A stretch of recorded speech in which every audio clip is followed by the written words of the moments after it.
चिराग का चाचा पर पलटवार, बोले जिन लोगों को संघर्ष पसंद नहीं उन्होंने धोखा दिया। शेर का बेटा हूं, लंबी लड़ाई के लिए तैयार।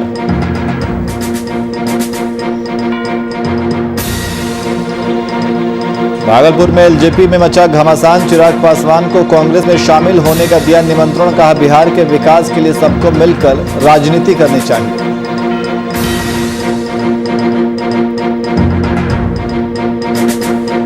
रामगढ़ में रक्तदान शिविर का आयोजन, जिले के सीएस और स्थानीय थाना प्रभारी शामिल, रक्तदान करने वालों के बीच पुरस्कार का वितरण। वहीं पूर्णिया के डायन बिसाही मामले में पकड़ा तूल, पीड़ितों के गांव पहुंची MLC doctor Dilip Jaiswal, police को मामले में सख्त कार्रवाई के दिए आदेश। नमस्कार, मैं नियाज खान और आप देख रहे हैं वीआईपी न्यूज। खबरों में आगे बढ़ेंगे, लेकिन इससे पहले बीजेपी अनुसूचित जाति मोर्चा के प्रदेश अध्यक्ष प्रेस कॉन्फ्रेंस कर रहे हैं, आइए सुनते हैं।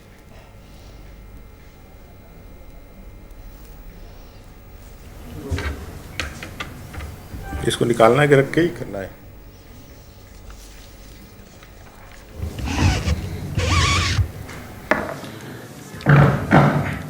सभी को नमस्कार, जोहार। इस कठिन दौर में काफ़ी लंबे समय के बाद आप लोगों से मिलने का मौका मिला है। आप सबको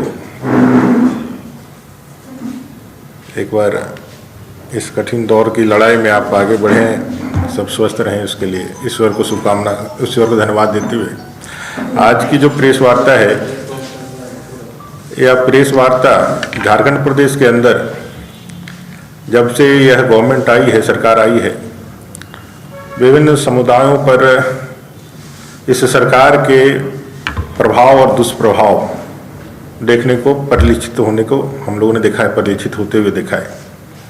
आज विशेष रूप से दलित समाज के ऊपर, ऐसे तो अन्य छोटी छोटी कई घटनाएं हैं, भूखल घासी की मृत्यु हो, जो भूख से मरने के बाद उसके पूरे कार्यकाल में अभी तक 1.5 साल के अंदर उसके परिवार के 3 लोगों के मरने के बाद भी उसको अभी तक न्याय के वो आस में वो भूखल घासी का परिवार है, कश्मार हल्ला निवासी, चाहे ठंड से मौत का मामला हो, ऐसे छोटी छोटी घटनाएं तो है ही है।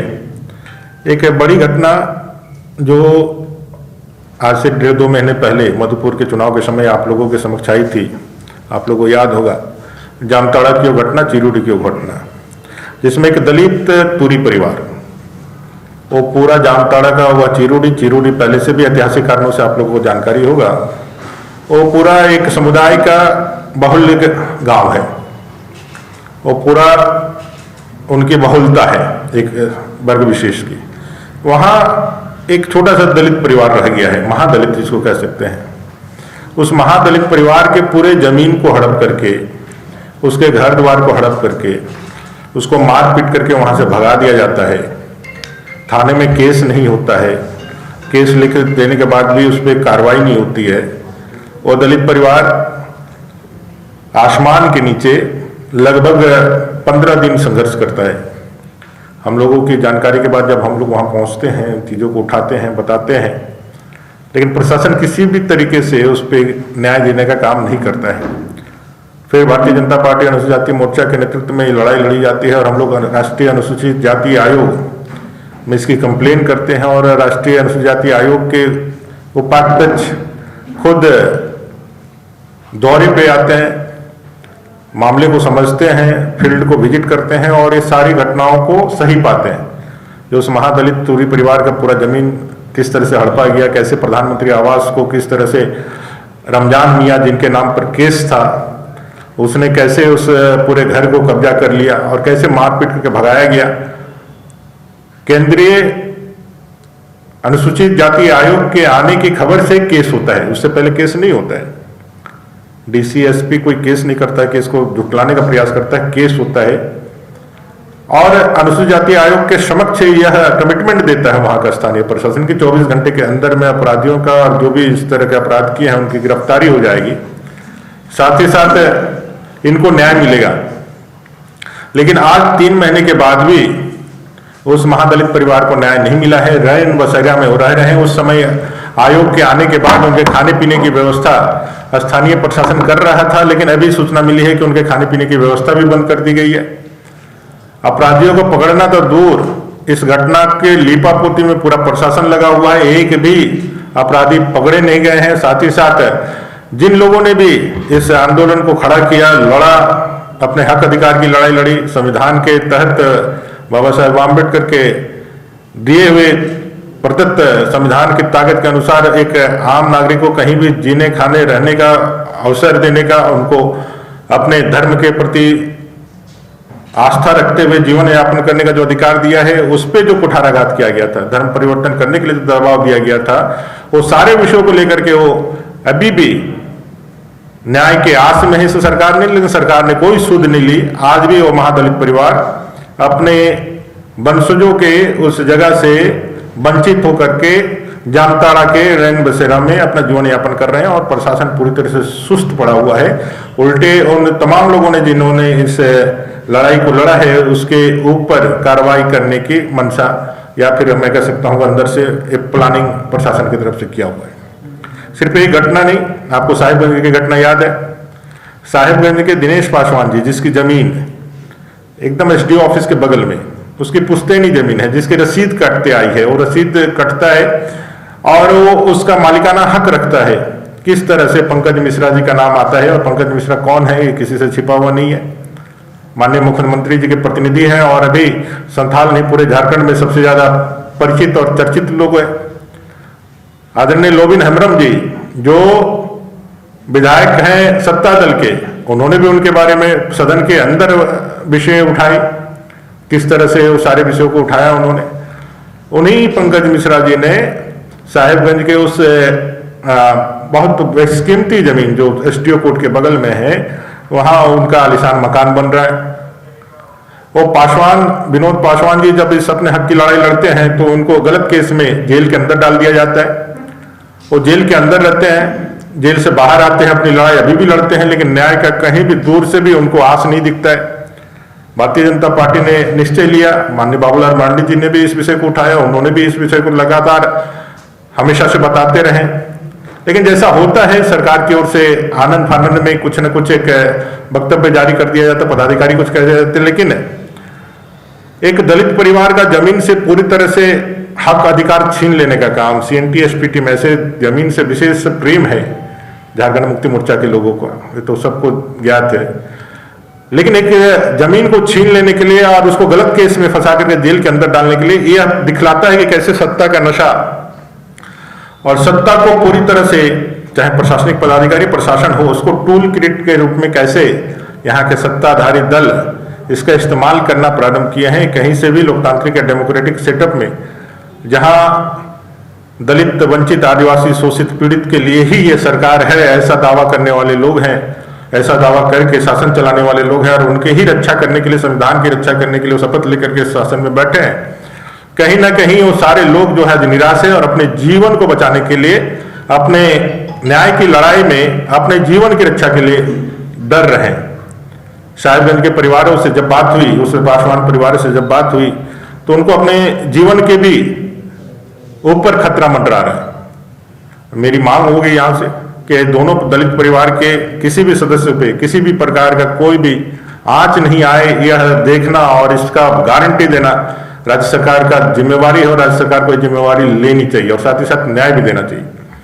तीसरी घटना कोल्हान प्रमंडल का है, जहां चाईबासा के अंदर मझगांव में हाथा दौड़ा।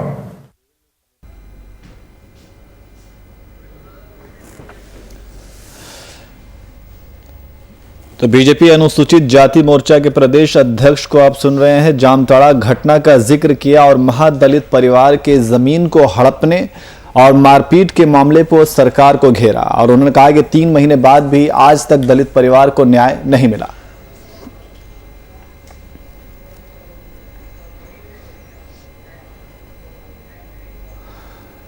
अब खबरों में आगे बढ़ते हैं। चाचा भतीजे के झगड़े के बाद एलजेपी अब 2 गुटों में बढ़ चुकी है। इसके बाद पारस गुट वाली एलजेपी के राष्ट्रीय अध्यक्ष के चुनाव को लेकर राष्ट्रीय कार्यकारिणी की बैठक एलजेपी सांसद चंदन सिंह के निजी आवास पर आयोजित हो रही है। बैठक को लेकर हंगामा ना हो, इसको लेकर पुलिस की भारी संख्या में उनके आवास पर व्यवस्था की गई है और साथ ही एलजेपी के कार्यकर्ता भी बैठक में सम्मिलित होने के लिए उनके आवास पर पहुंच गए हैं। पार्टी की सांसद बीना देवी और सांसद चंदन सिंह बैठक में सम्मिलित होने के लिए सभा स्थल पर मौजूद हैं।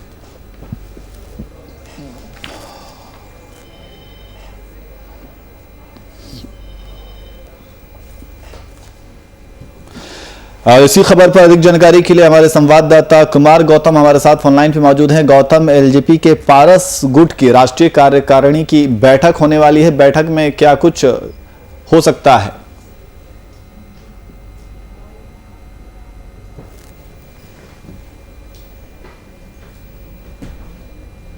पूरी तरीके से बढ़ चुकी एक लड़ाई है और इस लड़ाई में लोक जनशक्ति पार्टी की तरफ से चिराग पासवान के खिलाफ एक मोर्चा खड़ा हुआ है जो आज ये तय करेगा कि आखिर कौन होगा लोजपा का राष्ट्रीय अध्यक्ष। हालांकि ये दावा कर रहे हैं कि राष्ट्रीय कार्य समिति की जो बैठक है उस बैठक में संसदीय दल के नेता पशुपति नाथ पारस को सर्वसम्मति से जो 5 सांसद हैं वो चुन लेंगे और इस वक्त चंदन सिंह जो कि सांसद हैं, लोक जनशक्ति पार्टी के सांसद है बीना देवी, महबूब अली कैसर, ये तमाम जो नेता हैं इस वक्त पहुंच गए हैं सूरजभान सिंह के आवास पे। और सूरजभान सिंह चूंकि एक बाहुबली नेता के तौर पर जाने जाते हैं और यही कारण है कि पशुपति नाथ पारस थोड़ा सामने हुए हैं कि और उन्होंने लोक जनशक्ति पार्टी कार्यालय में फिलहाल इस राष्ट्रीय कार्य समिति की बैठक को नहीं रख करके सूरजभान सिंह के आवास पर कंकड़बाग स्थित आवास पर रखा है, जहां पर गहन मंथन चल रही है। सबसे बड़ी बात यह है कि इसमें अगर किसी भी सांसद ने या नेता ने विरोध के या फिर विरोध किया तो कहीं ना कहीं इसका फायदा चिराग पासवान को मिल जाएगा। लेकिन जो रणनीति पूरी तरीके से तैयार की गई है, इस रणनीति के तहत ऐसा लगता है कि तमाम जो सांसद जो चिराग पासवान से नाराज है वो सर्वसम्मति से पशुपति नाथ पारस को अपना राष्ट्रीय अध्यक्ष चुन लेंगे। लेकिन जो कई ऐसी चीजें हैं जिसको लेकर के जो दबाव है, जो पॉलिटिक्स है और जो संविधान है उसको लेकर के जब ये पूरा मामला कोर्ट में जाएगा और चिराग पासवान ने कल भी बता दिया था कि वो पूरी कानूनी लड़ाई लड़ने के लिए तैयार हैं, वो शेर के बेटे हैं और कई ऐसी चीजों का उन्होंने जिक्र किया जिससे लगता है कि अब लड़ाई आर पार की है, क्योंकि एक तरफ परिवार है, दूसरी तरफ पार्टी है और दोनों को लेकर साथ में चल पाना बहुत मुश्किल हो रहा था। लिहाजा जो तीसरे लोग थे उनको फायदा मिला है। कहीं ना कहीं जेडीयू ने जिस तरह से मिशन लोजपा में सफलता हासिल की है, ये पूरी तरीके से तैयारी की गई थी और इस तैयारी का प्रतिफल है।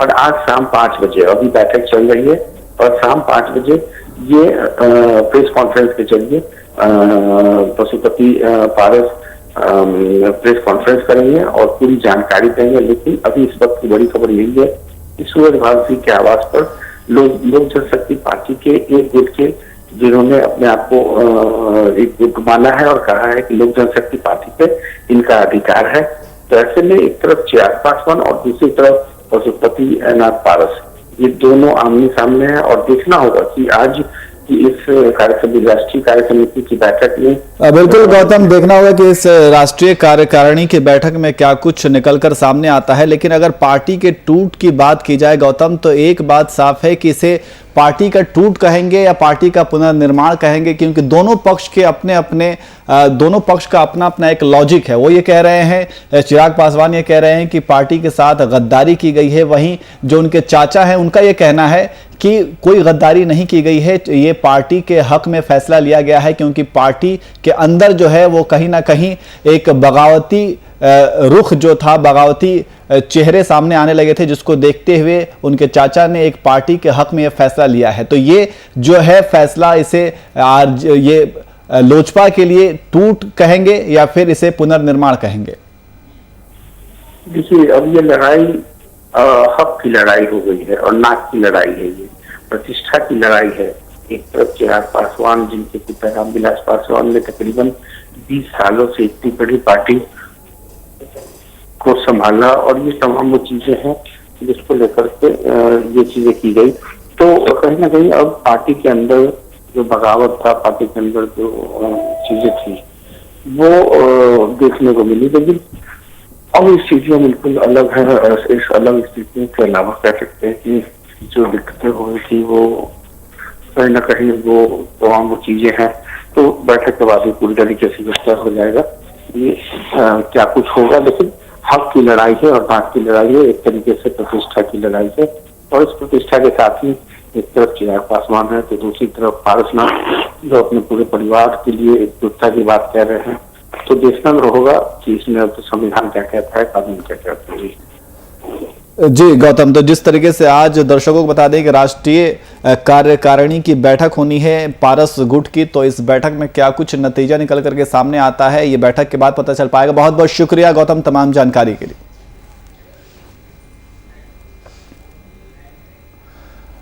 वहीं कहने को तो बिहार में सुशासन की सरकार है, सुशासन के नाम पर सरकार और सरकारी तंत्र द्वारा वाहवाही भी खूब लूटी जा रही है, लेकिन सुशासन राज की हकीकत आम जनता के लिए मुसीबत बनती जा रही है। जी हां, हम बात कर रहे हैं सीमांचल के पूर्णिया जिले की, जहां मधुबनी टीओपी में पदस्थापित एक एसआई द्वारा एक दलित परिवार को वर्दी का रौब दिखा झूठे केस में फंसा देने की धमकी देने का मामला प्रकाश में आया है। पीड़ित का आरोप है कि बीते 1.5 महीने से लगातार एसआई प्रताड़ित कर पैसे की मांग कर रहे हैं। एसआई की प्रताड़ना और धमकी को लेकर डरा सहमा परिवार जिले के वरीय अधिकारियों से जान की सुरक्षा की गुहार लगा रहे हैं। देखिए खास रिपोर्ट।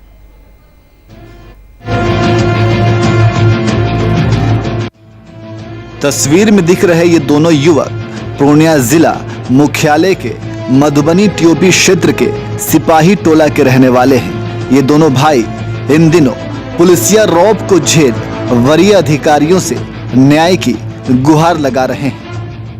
आपका आई कार्ड कहाँ है? हाँ हाँ, आई कार्ड देखेंगे आपका। नकल छोड़े आपके पास गए हैं। हाँ? नहीं, अभी नाम बताइए ना, आपका क्या नाम है? उससे क्या मतलब? हाँ, नाम बताइए।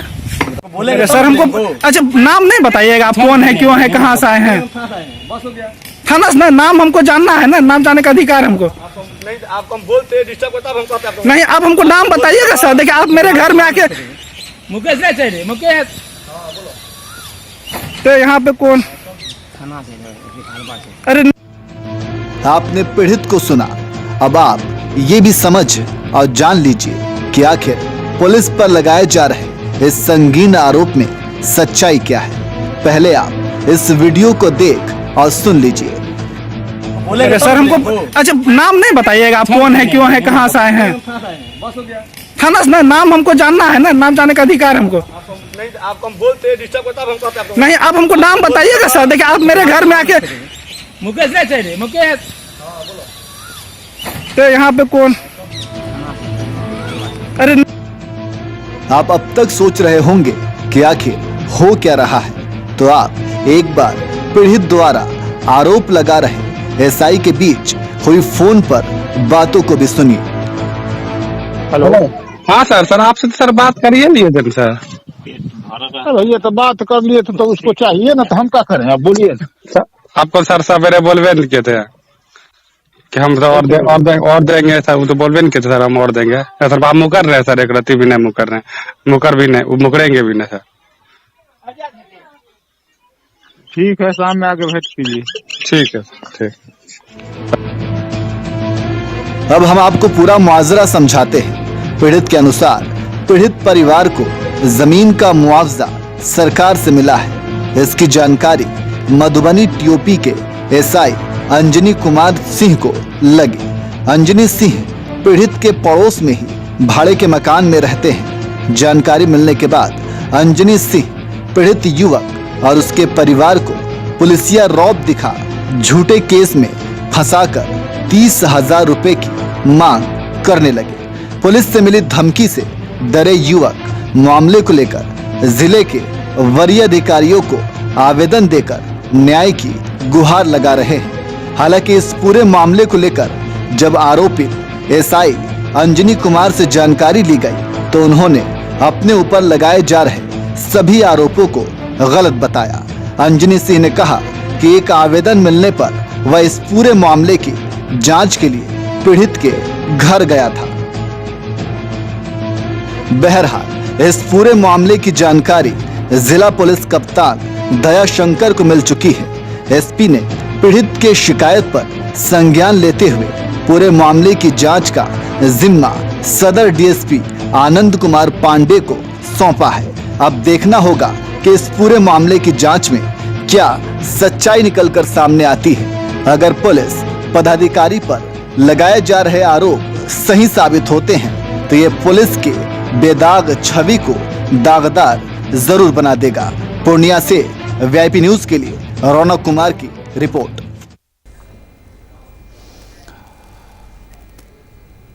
और इसी खबर पर अधिक जानकारी के लिए हमारे ब्यूरो चीफ रौनक कुमार हमारे साथ लाइव जुड़ गए हैं। रौनक, ये पूरा मामला क्या है? क्योंकि जिस तरीके से अभी हम देख रहे हैं कि एक पीड़ित ने आरोप लगाया है एसआई के ऊपर कि उन्हें उनके धमकाया गया है, डराया गया है और पैसे की मांग की जा रही है। इस तरीके से उस पीड़ित को एक तरीके से कह सकते हैं कि उस पीड़ित का ये आरोप है। रौनक, बिल्कुल ये आरोप है और इस आरोप की सच्चाई एक कड़ी जुड़ी है। जिस विजुअल को हम लोगों ने दिखाया है, जो पिस्टल लेकर के एक युवक पहुंचता है, वह युवक उसी मधुबनी टीयूपी का एक टाइगर मोबाइल का सदस्य है और उस युवक के द्वारा उसके घर पर पहुंच करके उसे धमकियां दी गई और उसे यह कहा गया कि हमें थाने से जिस एसआई की नाम हम ले रहे हैं बार बार कि अंजनी सिंह ने हमें धमकाया है, तो उसी अंजनी सिंह का नाम लेकर के उस युवक ने कहा। हालांकि वो सादे लिबास में था, इसलिए यह कहना अभी जल्दबाजी होगी कि वह उस थाने में पदस्थापित है। लेकिन जहां तक हमारी सूत्र कह रही है कि वह युवक जो पिस्टल के साथ वहां मौजूद है हमारे विजुअल में, वह युवक उसी थाने में टाइगर मोबाइल के पद पर पदस्थापित है। नया सबसे अहम बात यह है कि जिस तरह से इस पूरे प्रकरण को में बातें खुलकर सामने आई है कि एक एसआई जो है वो पीड़ित परिवार को धमका रहा है। या इस बात में कितनी सच्चाई है या तो आने वाला वक्त बताएगा, क्योंकि एसपी दयाशंकर जब इस पूरे मामले को फरियादी जब अपनी आवेदन लेकर पहुंचे हैं तो एसपी लॉ एंड ऑर्डर के साथ साथ इस तरह के रवैये को सुनने के लिए तैयार नहीं होते। उन्होंने कल ही आवेदन पढ़ा है और आवेदन पढ़ने के साथ ही सदर डीएसपी आनंद कुमार पांडे को इस पूरे मामले की जांच के लिए जिम्मा सौंपा है और 2 दिनों के भीतर इस पूरे प्रक्रिया की जांच करके उसे रिपोर्ट मांगा गया है। अब रही बात उस पीड़ित परिवार की, तो पीड़ित परिवार का साफ तौर पर कहना है कि जब से यह पूरा प्रकरण लगभग 1.5 महीने से यह पूरा प्रकरण चल रहा है और उसके वह जहां अभी अपना घर बना रहा है उसी घर के आगे की जमीन को सरकारी मुआवजे के तौर पर उसे मिला है, जिसे सरकार ने एक्वायर किया है और उसी पैसे के की जानकारी जब एसआई को मिली है तो तब से इस तरह का प्रकरण स्टार्ट हुआ है। जी रौनक, तो 1.5 महीने से जिस तरीके से पुलिस द्वारा पीड़िता के जैसा कि आरोप है कि उसे प्रताड़ित किया जा रहा है, तो ये 1.5 महीने बाद शिकायत वो कर रहे हैं, इससे पहले उन्होंने शिकायत क्यों नहीं की? नहीं, उनका कहना साफ तौर पर कहना है, उन्होंने हार्ड कॉपी हम लोगों को दिखाई है कि जब इस तरह की प्रकरण शुरू हुई थी तो सबसे पहले उन्होंने क्योंकि कोरोना काल चल रहा था और कोरोना काल में ऑफिस में मुलाकात नहीं हो पा रही थी, तो उन्होंने सोशल मीडिया के जरिए व्हाट्सएप और मेल के जरिए उन्होंने आवेदन डीजीपी तक को भेजा है और डीजीपी के साथ साथ यहाँ के जो स्थानीय वरीय पदाधिकारी है आईजी साहब और एसपी साहब, दोनों को उन्होंने व्हाट्सएप और मेल के जरिए अपना आवेदन दिया है और परसों जाकर के उन्होंने हार्ड कॉपी जो है वो समर्पित किया है ऑफिस में और पूरी बातें अपनी शिकायत की है एसपी से।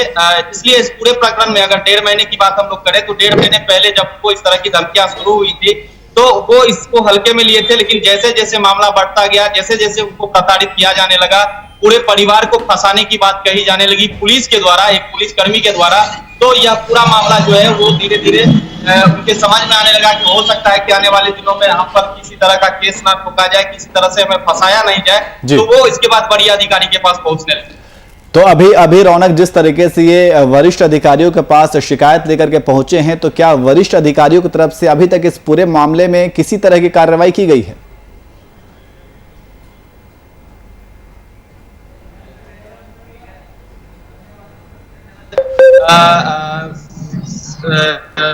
सदर एसडीपी जो है, सदर डीएसपी, उनको यह जांच का जिम्मा सौंपा गया है और सदर डीएसपी इस पूरे मामले की जांच के लिए बिंदुवार जांच शुरू कर चुके हैं और 1-2 दिनों के अंदर इस पूरे प्रकरण की रिपोर्ट जो है वो एसपी साहब के पास पहुंचेगी और उसके बाद कार्रवाई। तो निश्चित तौर पर जो आरोपित है जिस एसआई की बात कही जा रही है, हमने उससे भी बात की है। उन्होंने सीधे तौर पर इस पूरे प्रकरण को बेबुनियाद बताते हुए सीधे कहा है कि यह हमें सिर्फ दाग लगाने का काम है। और उन्होंने एक बात जरूर कह दिया कि इस पूरे प्रकरण में हमें एक आवेदन प्राप्त हुआ था और उस आवेदन में कहा गया था कि निजी जमीन जिसने आवेदन दिया है, दिलीप कुमार नाम का कोई व्यक्ति है, उसने आवेदन दिया है और उसके जमीन पर अवैध उगाही की जा रही थी। और उसी अवैध आवेदन मिलने के बाद हम उसकी जांच के लिए पहुंचे। तो कहीं ना कहीं यह मामला जो है संगीन लग रहा है। चलिए ठीक है रौनक, बहुत बहुत शुक्रिया तमाम जानकारी के लिए।